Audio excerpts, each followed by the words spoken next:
வா இடுப்புல இந்த பச்சை கிளி சுத்துது ஏன் இருக்குல்ல சுத்திக்க வா சுருக்குல என்ன தூக்கி போட்டு பிடிச்சுக்கடா தடுக்கல நான் 18 பட்டிக்கு ராசா என் நகப்பட்டு மலராதோ ரோசா நான் 18 பட்டிக்கு ராணி என்ன எங்காச்சும் கூட்டிட்டு போனி பசிக்காம தொட மாட்டேன் ருசிக்காம விட மாட்டேன் பசுக்குன்னு தர மாட்டேன் பசுக்குன்னு விட மாட்டேன் குத்து குத்து நீ கம்மனு தான் வாய கொஞ்சம் பொத்து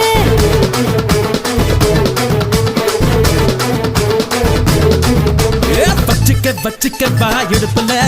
இந்த பச்சை கிளி சுத்துது ஏன் இருக்குல்ல சுத்திக்க வா சுருக்கு